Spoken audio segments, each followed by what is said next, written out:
A couple of more things that just one thing keeps triggering another.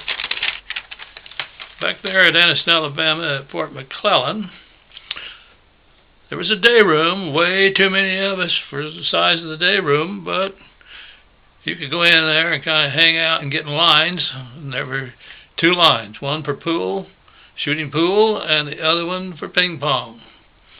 I guess it was table tennis, but we all tried it as ping pong. The line for pool was always longer and slower, and I tried both lines. Wasn't any good at pool, wasn't any good at ping pong, but I decided I got to play a lot more often if I got in the ping pong line, so I forgot about pool and played some ping pong. Well, I did get somewhat better and learned to like it, learned to be challenged by it. Unfortunately, I started right out using the paddle, held it the wrong way, and I still hold the paddle the same wrong way. But anyway, it was nice that they had it, totally inadequate for 200 boys. I thought the food was terrible. I think I wrote home, every time I wrote home, I think I complained about the food. And maybe it was terrible. I even was suspicious that they were bootlegging our good food to the black market and picking up cruddy stuff and feeding us. It was pretty bad, of course it wasn't my mama's cooking. I sure wasn't noticing the fact that I was muscling up and getting heavier, so the food couldn't have been as bad as I thought it was. Sometime, Donna, I think, saved all my letters. Sometimes those letters surface. I'd like to run through them and put a few quotes on YouTube to see if what I said at the time reflects what I remember now 62 years later. Might have been more critical then. Might be that I'm more critical now about that food and stuff. We had one really little scrawny, I'm telling you, that kid, he didn't look to me like he weighed 115 pounds. Must have weighed a little more. I don't know if he could have gotten in the Army. This is back there in an infantry basic.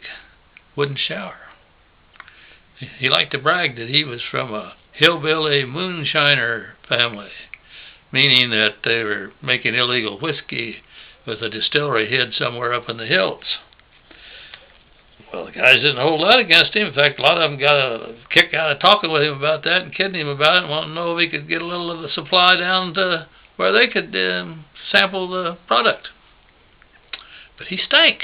Just plain old smelled bad. Fortunately, I didn't have my bunk anywhere near him, and the only time I smelled him is if I didn't see him coming and he got close to me.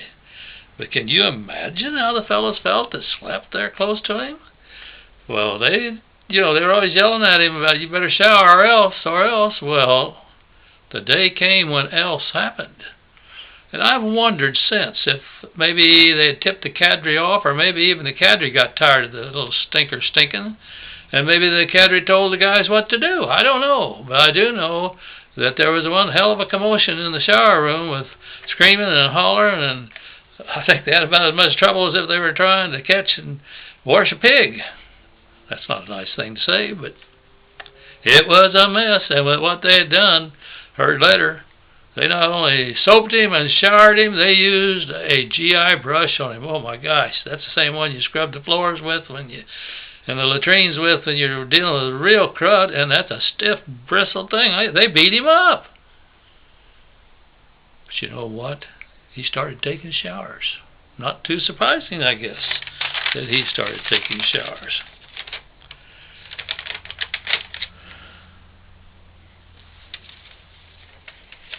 Strange that anybody would be that adverse to taking a bath. But I suppose if you lived where you never took a bath,